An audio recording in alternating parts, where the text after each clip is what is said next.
Welcome to Gen X TrustFall, the podcast dedicated to planned and unplanned midlife changes and the ability to trust in the unknown. I'm Carla Loomis.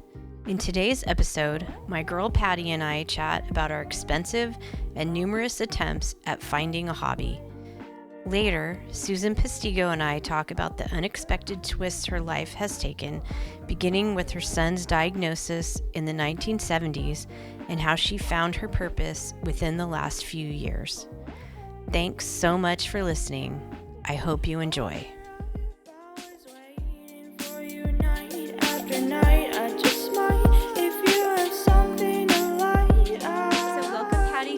Studio. I'm so happy to have you here.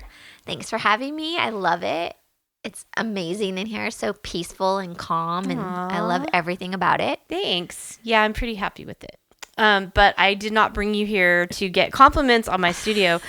I asked you to come over so that we could talk about, I don't know if everyone has this issue, but I seem to have it, that I don't have any hobbies. Really at all. I do like to read. I don't really like to jog, but I do try to jog.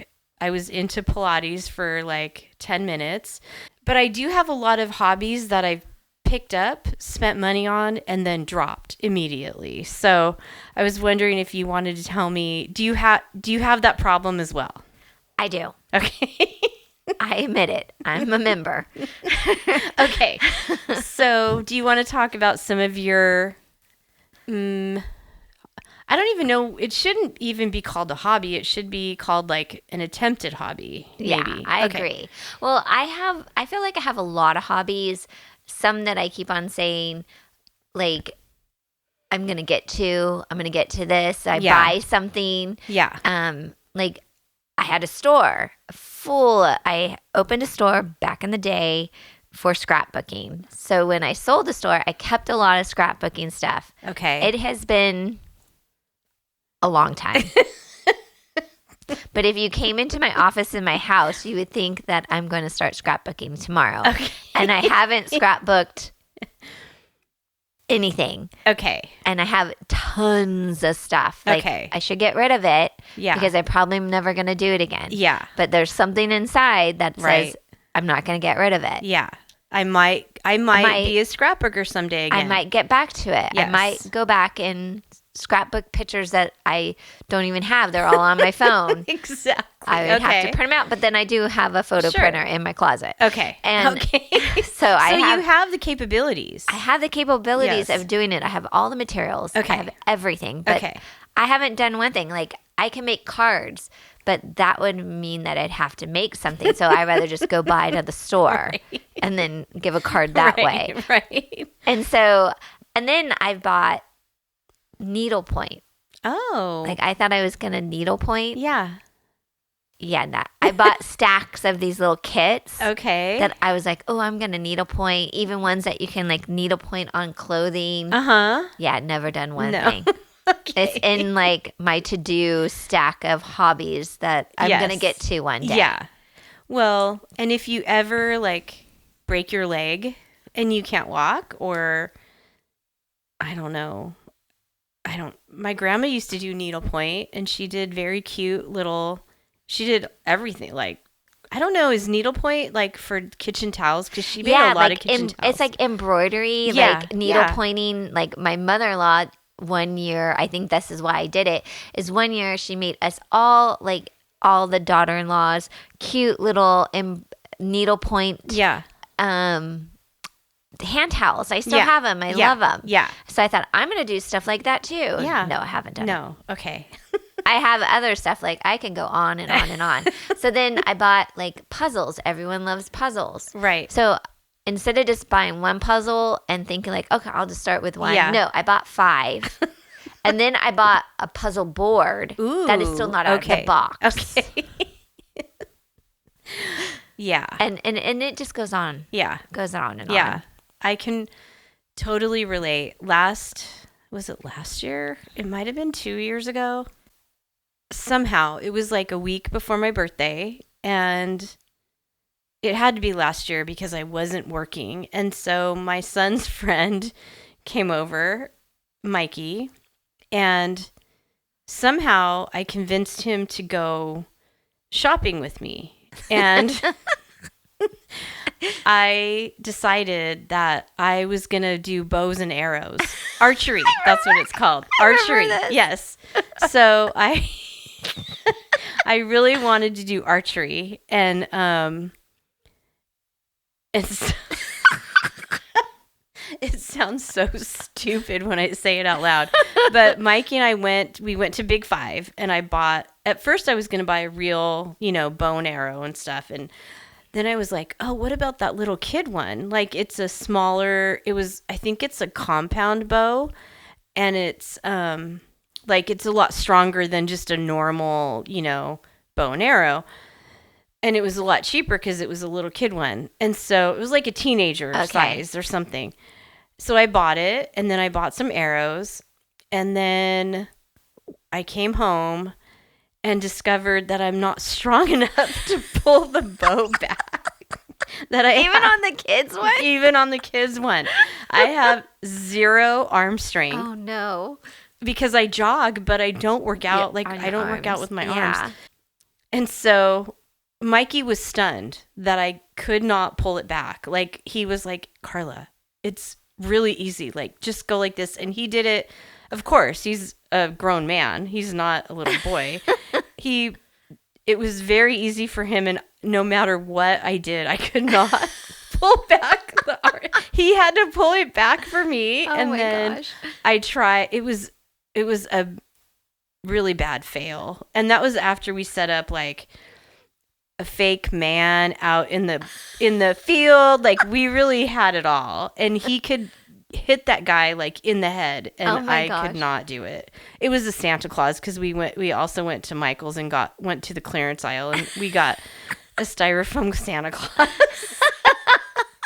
But he was really good. I was terrible. So that every time I see him now, he's like, hey, have you practiced your bow and arrow?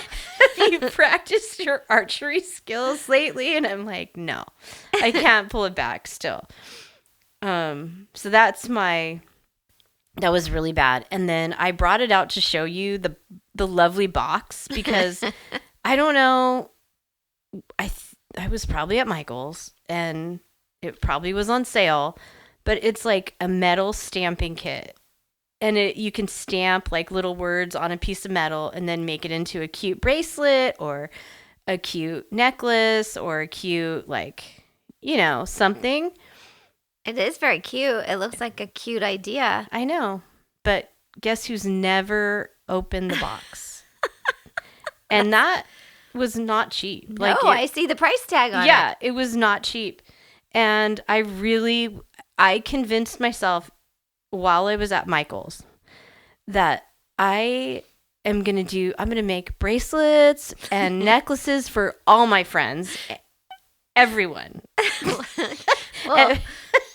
Well, this goes into mine where this just a few weeks ago, I was all excited that I was going to make shirts and repurpose shirts. Yeah. And I was all excited. I went to Goodwill's, and I was finding these certain shirts where you could cut the bottom and make ruffles on the top. And I was all excited, got my sew machine out, going for it, and how I was going to start selling these. And I saw that people were selling these, and I was going to, even have so much work that I was going to build a little shop in the back of my house. I was going to build a shop in the back of my house so I could hire people who have kids. You could have a sweatshop in your backyard. I was already visualizing it, and Shauna's looking at me like, oh, calm down, sister.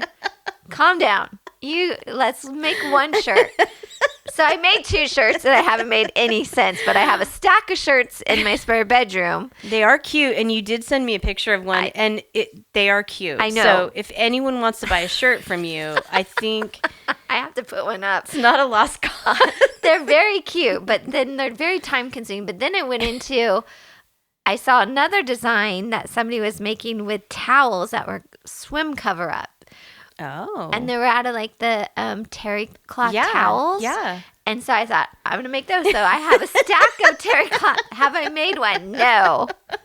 But I was adamant that I needed a whole workshop in the backyard oh my gosh, to start producing this. That makes me so happy because insane. No, but I don't think you're alone. Like I know a lot of people that want a hobby and like it doesn't stick. I don't know what, you know that saying, like you have to kiss a lot of frogs. Right. I don't know the rest of it. I didn't tell you find your prince. My mom, my mom only talked about me kissing frogs for a long time. So I think that's probably what that was.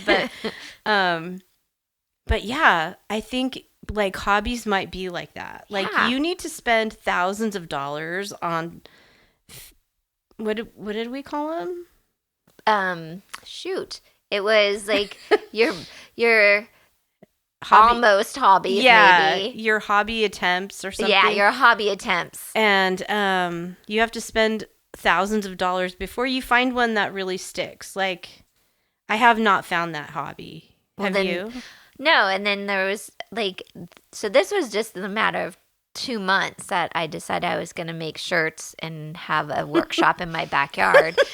And then dreamt all this, and then 2 weeks later I'm like, no, I'm gonna go to thrift stores and find all the treasures, and then I'm gonna resell them. Have you done that?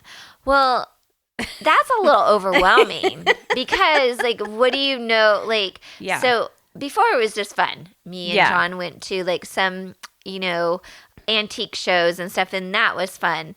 But then when you start making it into like something you have to do, it's not fun anymore. And then you get that little app on your phone, and then you don't know then you're looking at everything and you're like, oh, this is only $2, but you can sell it for $45. Yeah. Like, where do you draw the line? Yeah.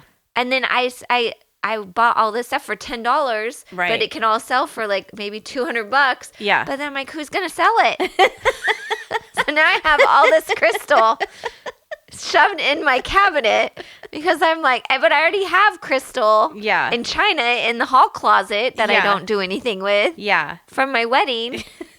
So why am I going to buy other people's crystal and do something with that? Yeah. So that's John's like, oh, you could put it on eBay. When am I going to put it on eBay? And I don't even know how to do that, to be honest. I know it's probably not that hard, but I don't know how to do that. Well, I try to do it with like that Poshmark where you sell it. You sell your old clothes. Yeah.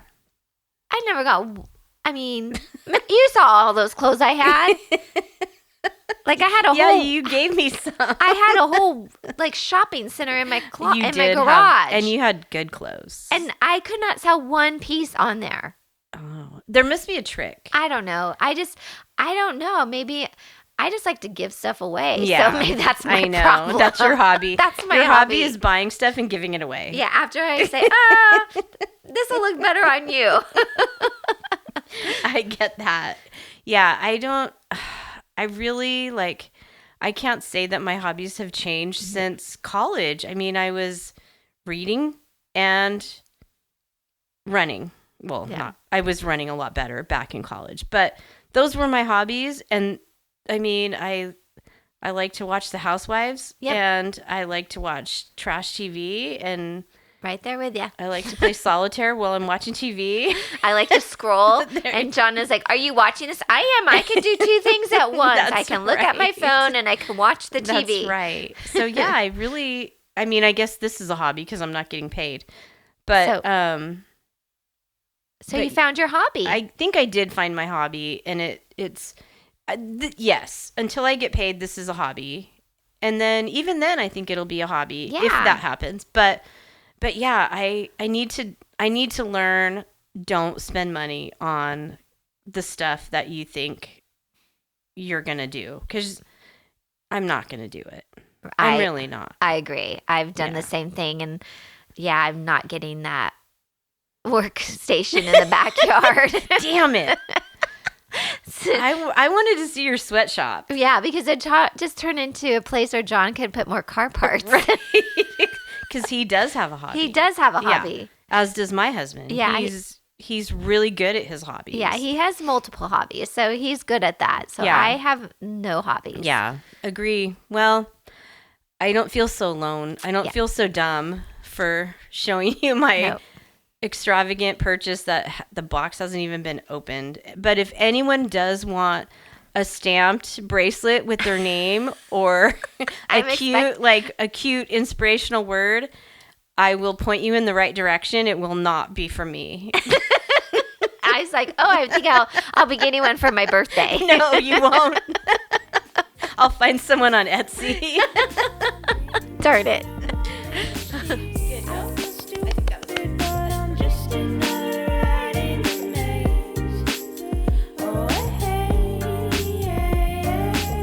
Okay, my name is Susan Postigo. I am pretty much a long life resident of Hollister.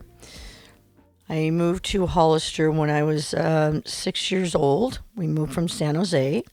My maiden name was Martin. My father had a machine shop here. My mom was a homemaker. Went through all through school here. I married my high school sweetheart. We had 2 children. And fast forward, that didn't work. So we got divorced, and I remarried Robert Postigo, and we were together almost 40 years. Robert passed away 3 years ago of prostate cancer.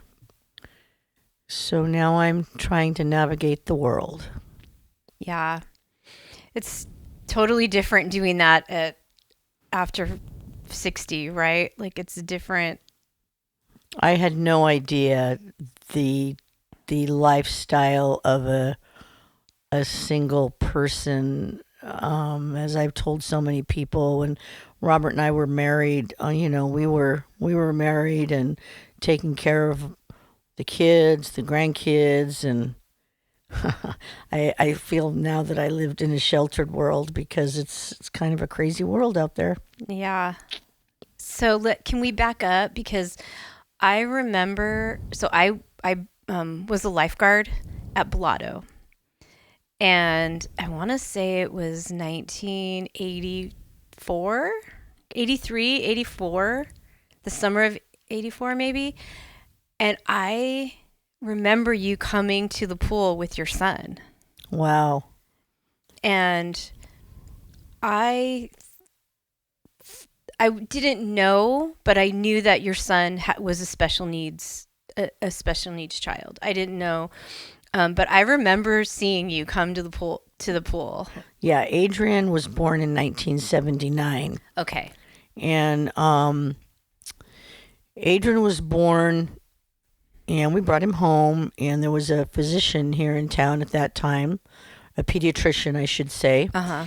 And he was following Adrian's milestones, which Adrian was not meeting them. Okay. And so he suggested that we go up to the Stanford Pediatric, which we did. And Adrian, at that time, was diagnosed with global developmental delay. He's non-speaking. Adrian's now going to be 47 in May.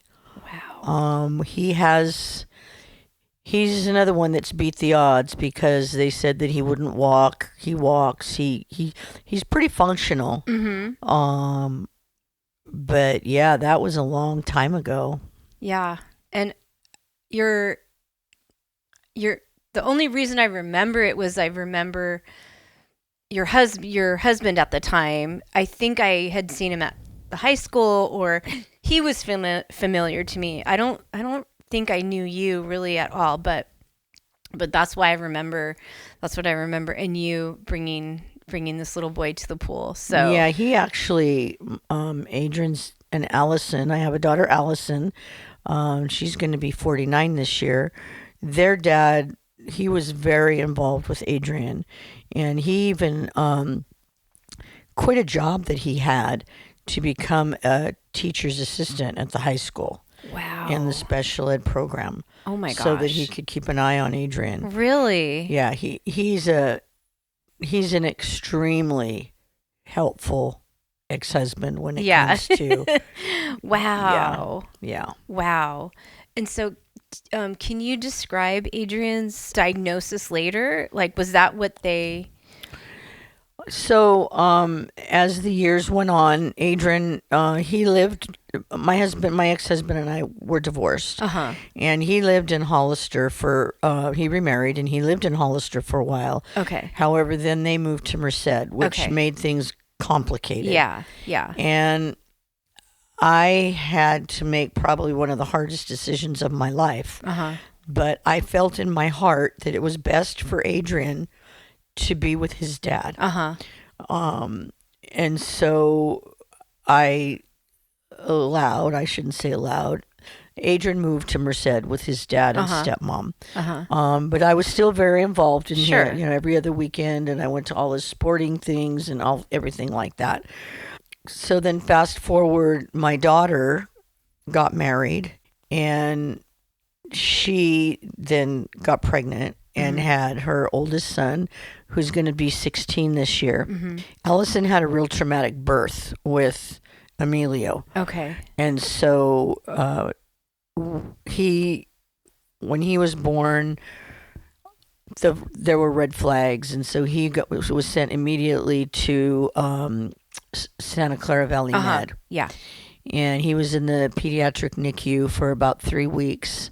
As he was also ran through some of the genetic testing. Also, genetic testing for him came out normal. However, later on, we found out that the initial genetic testing for these children are the major genetic disorders. Okay. And there's hundreds of thousands of disorders. Right. I always said to myself, it's a miracle that children are born quote unquote normal, because there's so many things that could go wrong. So can I just clarify? So I'm thinking Down syndrome, I think, is probably noticeable from the beginning, but disorders like that, genetic anomalies that. So the most common, your grandson was screened for the most common, which are still a lot, and nothing was found. No. Okay. Everything came back. Well, we knew there was nothing. There was something definitely wrong. Yeah.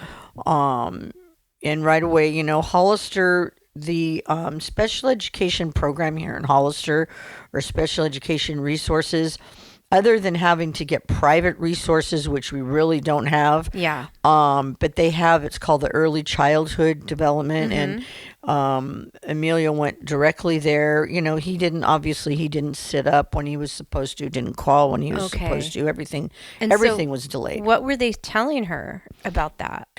Well, they were just saying that he had it's a developmental delay. Okay.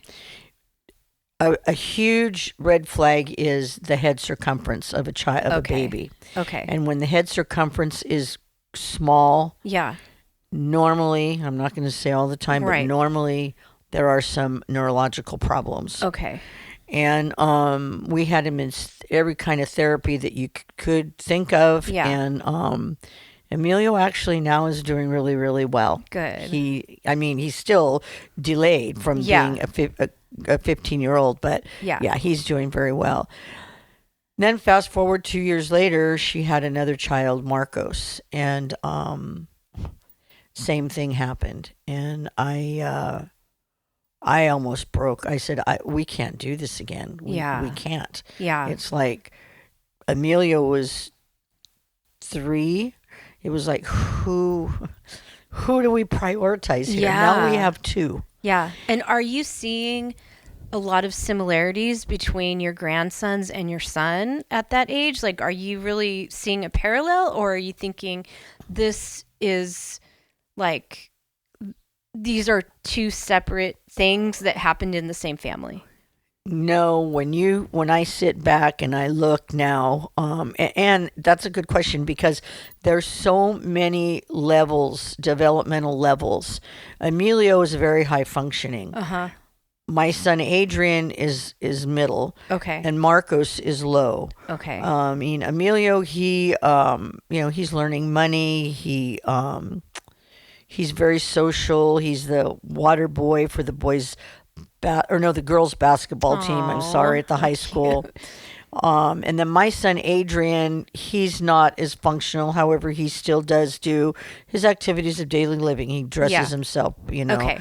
However, I have to shave him, things Yeah. of that nature. And then Marcos, on the lower level, at this time of his life, doesn't do those daily living. Okay. So then when Marcos was born, same thing happened. He went to the Good Sam NICU Okay. for about 3 weeks. And we finally, at Stanford, had a geneticist Yeah. that ran these genetic testing, and Yeah. it finally came out that they have a diagnosis of ATRX. Uh-huh. And, who's to say if that diagnosis was even thought of when my son was born? I don't think it probably was. Yeah. And maybe with Emilio, I don't know, but I don't know how to say this, but a diagnosis is a diagnosis. Is it going to change anything? Right. No. Yeah. And I read, compared to what I read very little, but and I read about it a little bit that it's so rare. I mean, it really is rare. And I need to look at my paper because I know I'm going to get this wrong, but it was, maybe I didn't print it, but it was about like the number of families that they're studying. It's in the hundreds. That's it. Worldwide that, it comes from the mom. Yeah, it's an a genetic right. issue that comes from the mom. Right. And it's mainly boys. It's mainly very boys. Few girls. Yeah. Mm-hmm. Yeah. I think you're right that probably they didn't have a name when your son was born back in the 70s. I'm imagining because to only have a few hundred families that they know about now. Yeah. And a lot of them that I see are in Europe.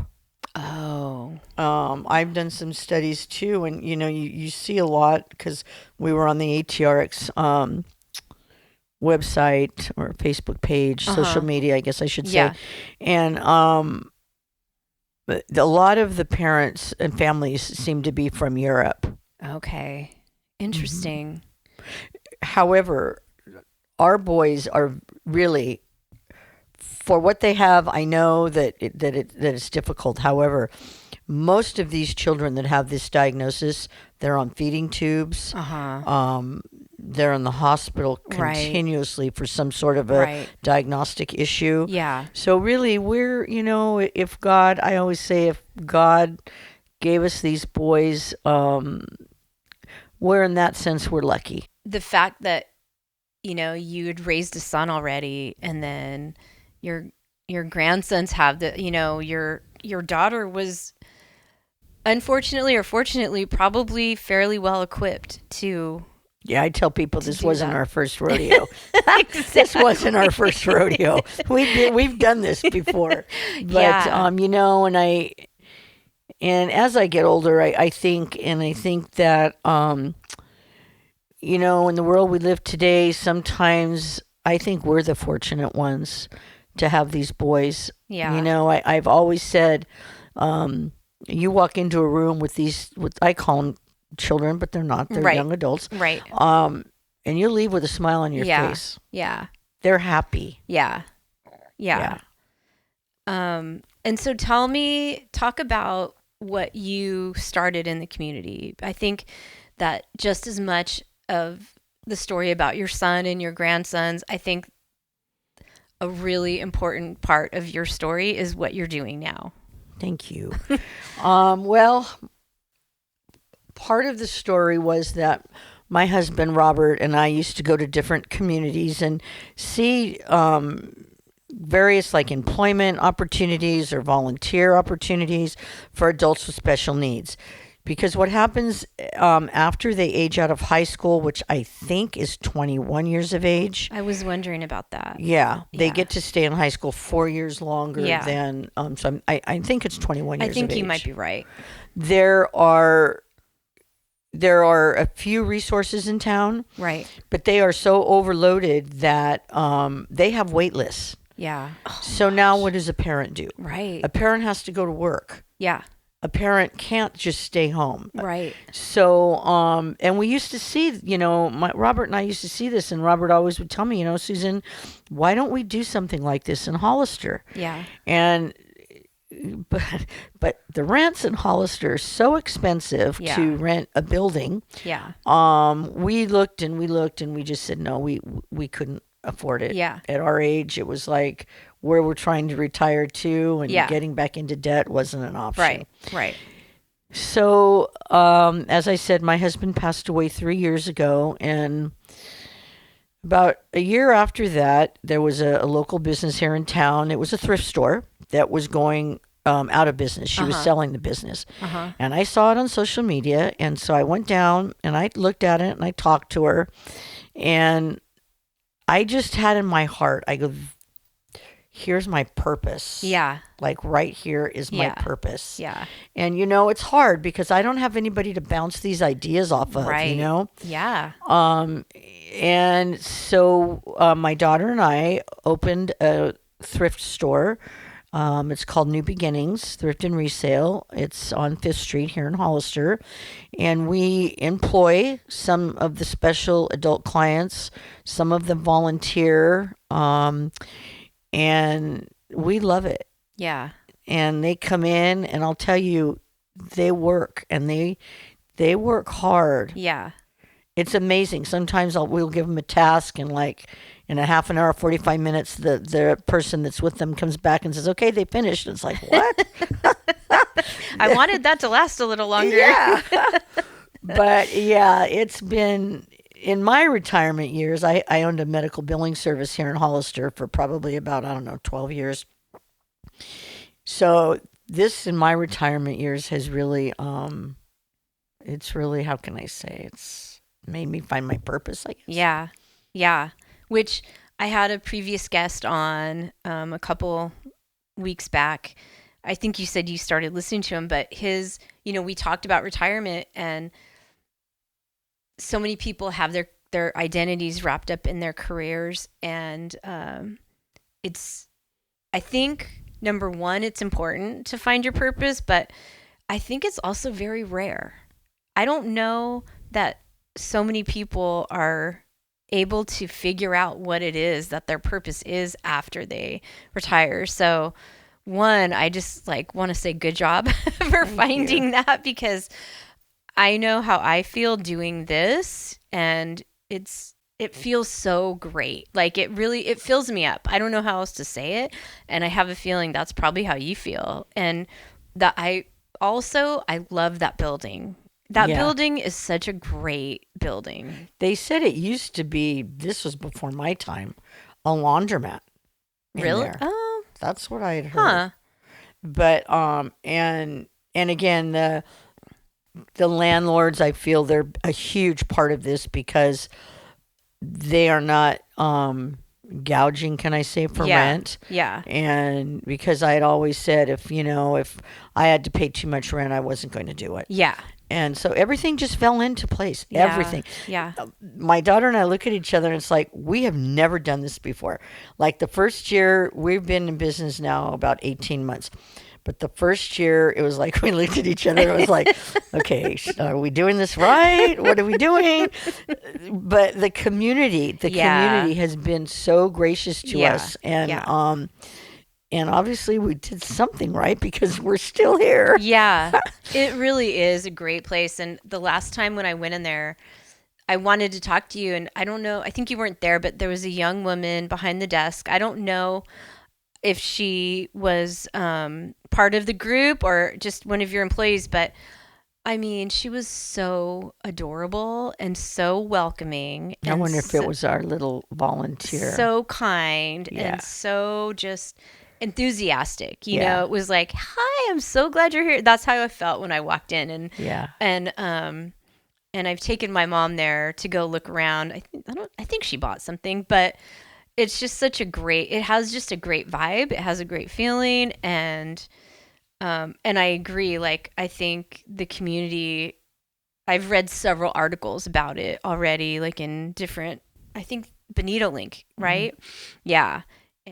And we've joined together with, it's a a group here in town called San Benito Goodness, Uh-huh. and so they're focusing and highlighting different businesses in the community, and they're helping us as well. But yeah, I mean, it seemed to be working, and I'm hoping that we can, and if I say this 100 times, I'll say it 101. It's not my store. It's not my daughter's store. It's those kids' store. Yeah. And when they come in, this is for them. Yeah. So that is my goal. Yeah. And do you do like art? Do you do like art projects and stuff? Like it's kind of a hangout for them too, right? It's not just to work. They can come and kind of have a we were place. doing like once a month. I haven't done it for a couple months, so I need to get back to doing it. But once a month, we have the Hope clients. Hope is a day program here in town for the special adults, Right. and SVS, Social Vocational Services, as well. And they come in and do a craft. Yeah. I know the high school transitional class. They make keychains, which are adorable. We have another little girl. She's from Hope. She does photography, and we sell her great. postcards. That's awesome. Yeah. That's awesome. And so do you feel like looking back on your life, are there things from, earlier in your life that kind of prepared you for all this? I know having your son definitely, but even like your childhood, can you look at like, okay, this is like something I did in my youth that like I can kind of look back and go, oh, I was always listening to everyone's problems. I was the oldest in my family, so I was teaching, like I can look back kind of on how I grew up and say like, oh, this is kind of how, do you ever do that? Kind of look and think like, oh, this is how I got here. Well, as far as the special needs, children and grandchildren, I never thought that I would be walking this path. Yeah. Ever. Yeah.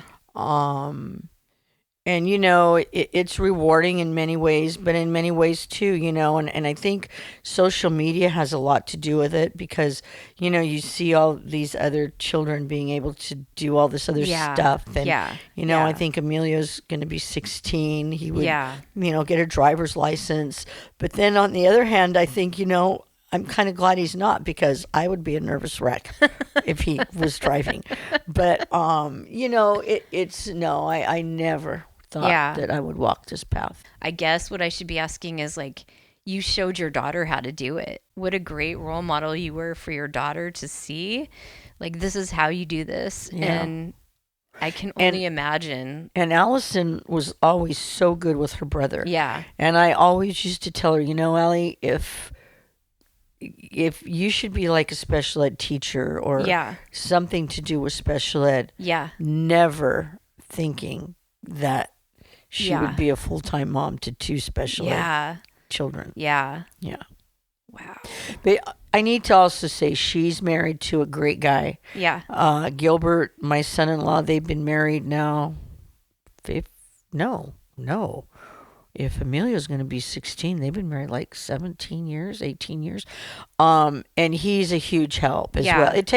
There's a saying, it takes a village, and it truly takes a village. Yeah. And Gilbert, he's a huge part of raising those children. Yeah. That's such a strain. That can be such a strain on a relationship, right? I think to make it through that is incredible. I mean, because the parents, they get tired, they get stressed, they get and that's why I try to relieve her as much as I can. Yeah. But now that I'm single and I like to go once in a while and do some things too. Yeah. I need to find like a fine line to do that. Yeah. And it's hard because when my grandson calls me and wants to come over, it's like I very rarely say no, but sometimes I do because I need to. Yeah. Because I have my son every other week. So I'm with my son every other week. Right. And so, but it's our life. Yeah. Yeah. We don't know any other life. Yeah. You're helping so many people Thank you. is just it's something really to be proud of. Because let's face it, like you're never going to get rich in a thrift store, owning a thrift store. Even if you sell everything out, right? You're never ever, it's not for money. It's all about giving back. It's all about helping other people. And I'm not sure too many people can say that about a passion. Well, I think when I was diagnosed with cancer, it'll be 5 years. And I didn't know that. My husband and I were diagnosed almost at the same time. Oh, gosh.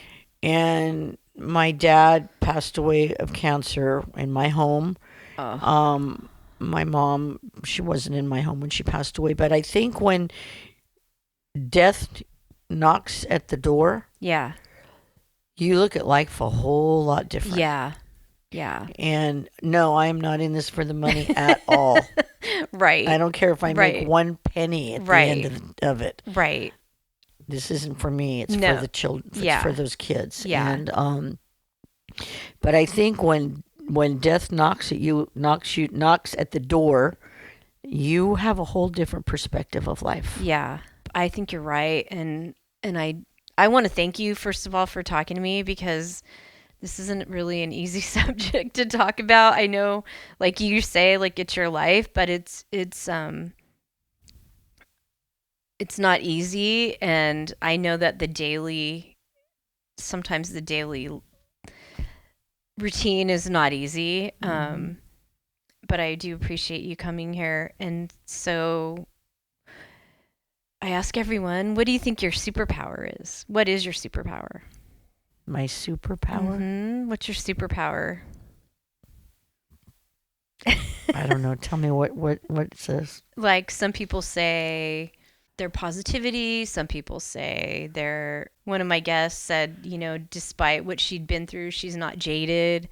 I think that is true. I think, and again, growing up in Hollister, I don't have to tell you, all eyes are on you. Yeah. And sometimes I think that, I've overcome it, and I've overcome it fine. Yeah. I've overcome my husband's death, which was hard. Yeah. My dad, we were so very close. Yeah. But I've overcome it. Yeah. Because so many people today, they just sit and they dwell on it. Yeah. And it eats you up inside. Yeah.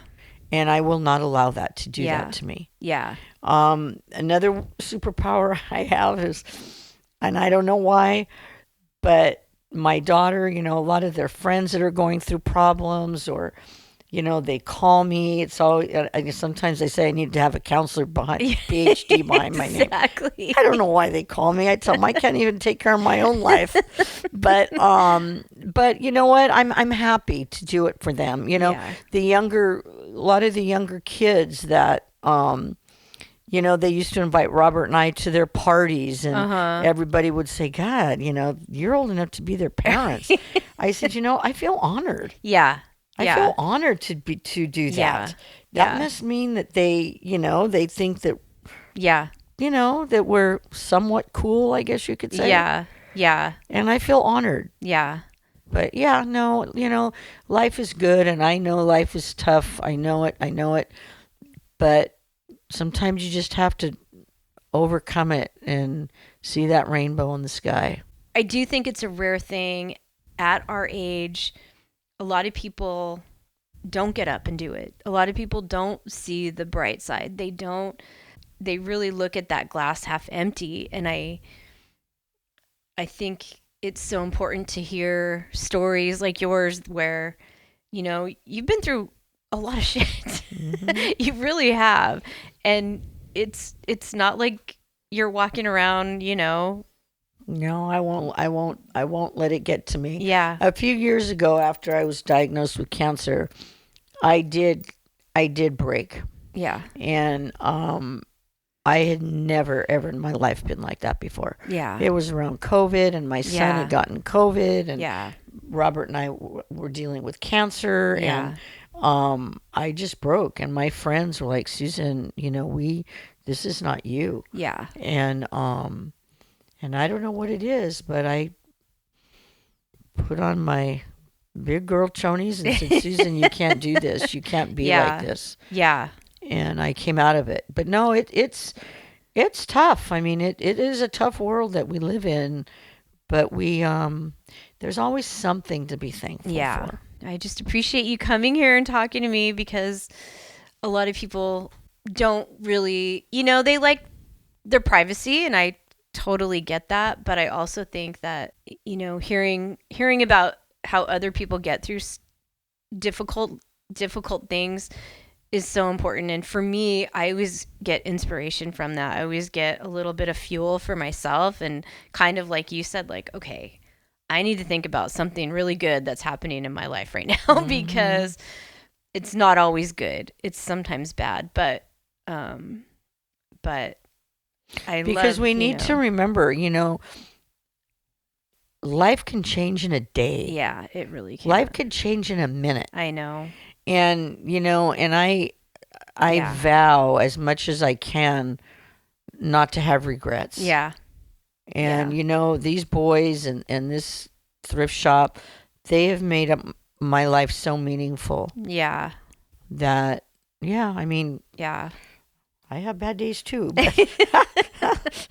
I think if nothing else, I would hope that someone would listen to this, because when you talk about the thrift store and doing that and talk about finding your purpose, like, you really light up. You really, I can see it I can see it on your face that is truly brings you joy. Mm-hmm. And I really think at this part of our lives, like, what else is there but trying to find that type of joy, that doesn't come from a bottle, it doesn't come from a pill, but it comes from the relationships and finding something that just, like, fills you. I don't know how else to put it, but well, thank you so much. I really appreciate it. Thank you. I will be visiting your store more often if I can. Okay. Thank you. You're welcome. Thank you. Okay.